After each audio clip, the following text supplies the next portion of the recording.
And to the Cleveland Browns of all teams. Like, how do you do that? You are the worst team in the league. Like, are you crazy? Hey, Steelburgh? What? I just wanted to let you know the Steelers beat the Bengals. Really? Yeah, it was like 44-38. It was crazy. 44-38? Yeah, now we're first place in the division. First place in the division? Yeah, dude, this was all like a week ago. How'd you miss this? The game was a week ago?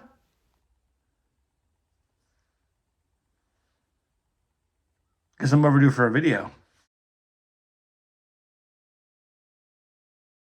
What's up, everybody? Welcome back to the Steelburgh. Steelers win 44-38 against the Cincinnati Bengals. Oh, this is nice. Sorry I didn't post a video last week, an actual analysis of the game. After posting that video of my rant about the game, I realized that I kind of talked about what I wanted to talk about, and a longer form video would have just been the same points recited a little bit calmer with some stats put in. And at that point, it's just me reading stats, which I don't want to do to you. I can't imagine that'd be very entertaining. So I just decided to skip the long form video and just give you the screaming video for you guys to enjoy. But this week, if there's any screaming, it'll be with joy. The Steelers just won the game with the most amount of points in the NFL this season. When was the last time that happened? I mean, we put up 44 points, 82 combined points between the two teams.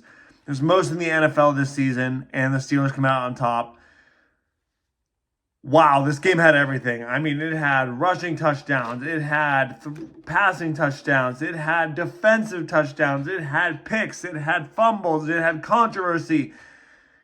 This game could have been like a full-time story on its own. Oscar-winning movie, potentially even. But yeah, this game was awesome. It all but ended the Bengals season, which, beautiful thing to do as a division rival. Love when you can just stick it to the Bengals. And yeah, let's get right into it because there's a lot to talk about with this game. A lot of good and still some bad that I want to talk about, but let's get right into it. Russell Wilson, 29 for 38 for over 400 yards. 3 touchdowns and 1 pick. He was my MVP player of the game this week. He had a great game. He played by far his best game as a Steeler. This is the second most passing yards in his career that he's thrown in a game, which is insane. 3 touchdowns, only 1 pick, which was, you can't really blame the quarterback for that. Whether you want to say that the receiver fell down or he was pulled down, regardless, the quarterback's got to trust his receiver to make a play there, not fall over. Nothing Wilson could do about that. And the score very well could have been 44-31 or 51-38 or whatever. If we score on that drive, who knows what happened there. But alas, we didn't score on that drive, and we still won. So didn't end up mattering at the end of the day. It just goes as an interception on a stat sheet. But the real important thing is that 3 touchdowns, 414 yards through the air, which is insane. And 74 of it went to George, a.k.a. Georgie Porgy, a.k.a.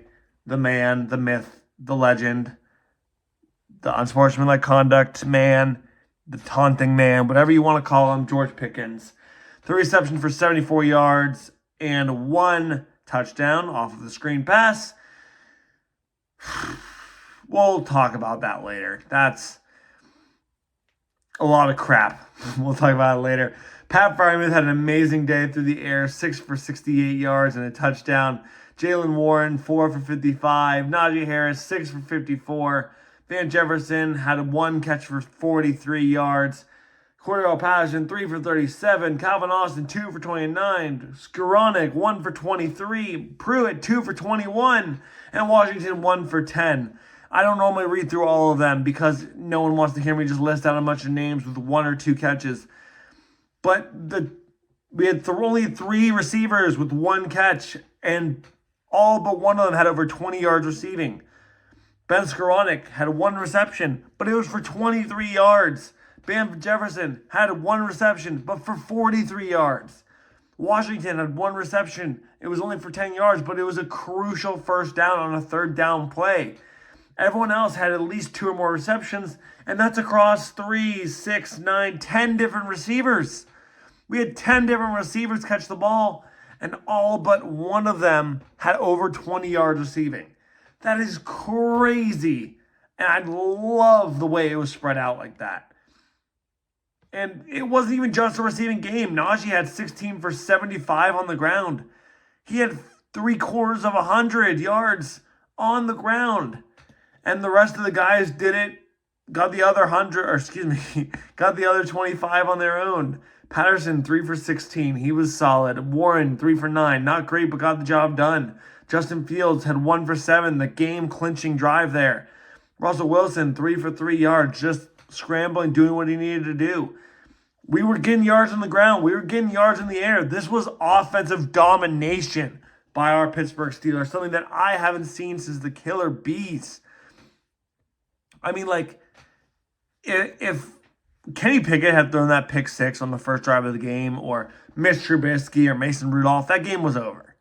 We weren't coming back. We weren't winning a shootout game, especially when in the game we went like boom, boom, boom, boom, boom with the touchdowns with them, back and forth. They scored the pick 6. Then we scored the one to George Pickens. Then they scored the one to Chase. Then we scored the one with Najee. Then they scored, and then we scored. It was so back and forth. And we kept up with them. Like, we kept up with one of the best offenses in the game of football. Like, I know the Bengals are only 4-8 now. They were 4-7 when they came into Pittsburgh, or we came into their home, but they are not. Their offense is was not a 3-7 or 4-7 offense. They had one of the best offenses in the league. They have T. Higgins back, who's a stud. Jamar Chase has always been good. Joe Burrow, you can never count him out.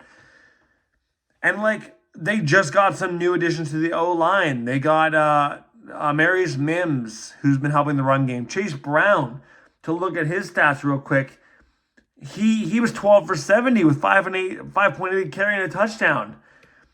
Khalil Herbert had only one rush, but he went for 14 yards. Like, they tore us up on the ground. Their offense was fantastic. 3 different receivers had a touchdown. 3 different receivers for them, Jamar Chase, Higgins, and Gesicki, had over 50 yards receiving. And all but one of their receivers had over 3 receptions. Drew Sample had 2. But, I mean, you have 6 receptions for Chase, 5 Higgins, 5 Gesicki, 3 Izoviaks. 3, 4, and then 2 for Sample. Like, they played really well on offense. Joe Burrow had a good game. 28 for 38, over 300 yards passing, 3 touchdowns, and 1 interception that was tipped at the line. The Bengals had a good game offensively. We just matched them. And at the end of the day, it was whose defense was going to make a play first. Whose defense was going to force the turnover, force the flip. Because after the way the game started, they started with the ball and we forced them to punt. Now, immediately that gives us the advantage if we went down and scored there, because then they got the ball first. We're getting it after halftime, and we still had the opportunity to score first. However, they scored first because of the pick 6. So that instantly put us behind them after not taking advantage of our drive and letting them score. Which means we were playing catch-up every time they would score. It would be 7-0, we made it 7-7. 14-7, we made it 14-14. 21-14, we made it 21-21. We had to play catch-up a lot to get it back to their score. And we were able to do it. Wilson was able to keep up. He looked like a veteran quarterback in this game, and I loved every second of it. It was fantastic. And like I said, what defense was going to make the play first? It looked like the Bengals were going to do it with the pick 6, but then it was the back and forth started. They scored, we scored, they scored, we scored. And it became obvious that it was going to be the next team to get a stop, because that back and forth was not going to continue forever. And in the past, what little time we have kept within other teams' offense, we've quickly trailed off. I mean, I think back to the Chiefs, the playoff game, wildcard game against the Chiefs 2 years ago, where T.J. Watt got the first score of the game on a strip sack touchdown from Mahomes. We had the lead, but we're never going to keep getting their back, and we weren't going to keep up with their back and forth scoring there. It's just not the way our offense played there, and it didn't happen. I mean, we didn't keep up. We couldn't keep up, and we lost that game handily. This game, what happened? They would get up to leads, but we didn't back down. We were able to push up and wait for our defense to make a play, and we did.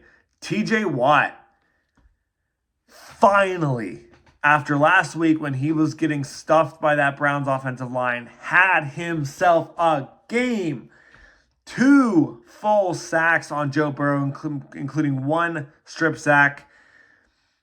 I mean, that was a game changer. I mean, we only got a field goal out of it, but still, we put up points against the grain of the back and forth.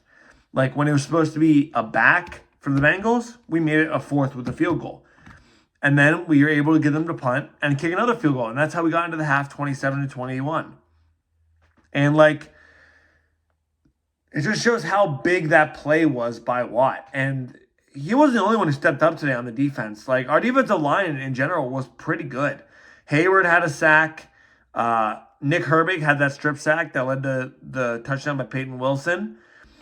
And Hayward also had the ball that was batted down that ended up being the pick by Dante Jackson, being our only interception of the game. So, like, our D-line played really well. We were getting pressure on Burrow. We were making him escape the pocket, and he made some really nice throws on it.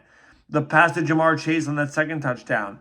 The pass to the back of the end zone. I'm not sure who it was to. It was the third touchdown of the game to make it 21-21. Higgins, maybe? He, like, scrambled up in the pocket. He was under pressure, almost got sacked, and just kind of flipped a duck to someone in the back of the end zone, and they made a grab on it. But yeah, we were putting pressure on Burrow. He wasn't feeling comfortable this game. He wasn't looking like entirely himself. He wasn't having time to sit in the pocket, but we were leaving him wide open, and that's what I want to touch on next is just the secondary and how awful they played this game. I mean, Joey Porter Jr. got called for like 5 pass interference penalties and a holding in there too. Like, when you do it so much, regardless of if you do it in the future, the refs are going to be looking for it. So even if it doesn't look like it, and like what the so-called bad calls that we've seen in the past, it doesn't matter. They're going to call it because you're giving them a chance to call it. And that's the same thing with Pickens. They're looking for him to do the unsportsmanlike stuff, the taunting, the finger guns. Like, they're looking for that. So when he does the little things, they're going to throw the flag more easily because he has a reputation for doing it. And Porter wasn't the only one in the secondary who was having a bad day. I mean, that one play on that drive that got the Bengals 1 score away from us, Jamar Chase and T. Higgins were sitting in the middle of the field, almost shoulder to shoulder next to each other, with no one 10 yards in any direction. Now, like, Joe Burrow is a good quarterback. He's going to find that. But you don't have to be a good quarterback to find how wide open he is. I've never played a down of, like, organized football in my life, and I could have made that throw. It was 20 yards with 15 yards of separation in every direction. I think the oldest person who attended that game in the stands could have made that throw.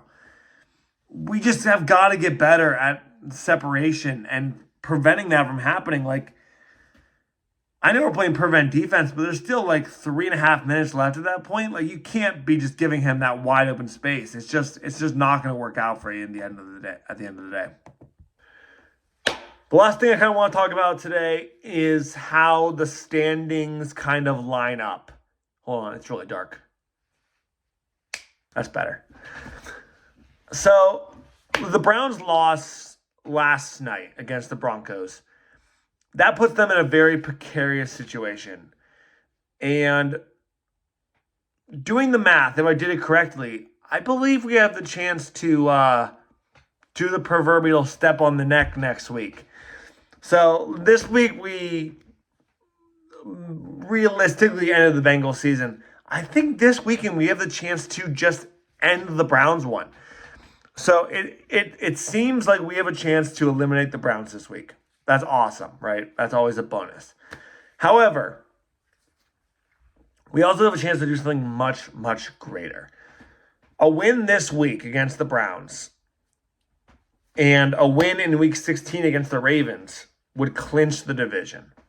And by that, that logic, it doesn't have to be against the Browns, the win, right? But one more win that's not against the Ravens, plus that game against the Ravens, and we clinch the division. Right now, if we beat Cleveland, we will be 2 full games ahead of the Ravens for first place in the AFC.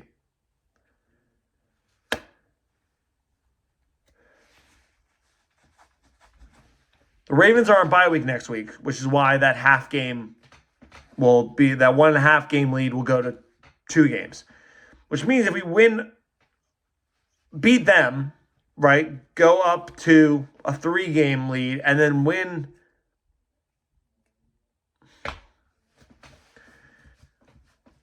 I would love to steal this division away from the Ratbirds. They all said, everyone said the Steelers are going to be last place in the division this year. 8-9, last place in the division. You guys are going to suck this year. Russell Wilson's garbage. I would love to shove it in their faces. Let's kick some Browns' ass. Anyway, this is all I got for you today, folks. Have a good morning, evening, afternoon, night, everybody. Let's go Steelers. Goodbye again from the Steelburgh.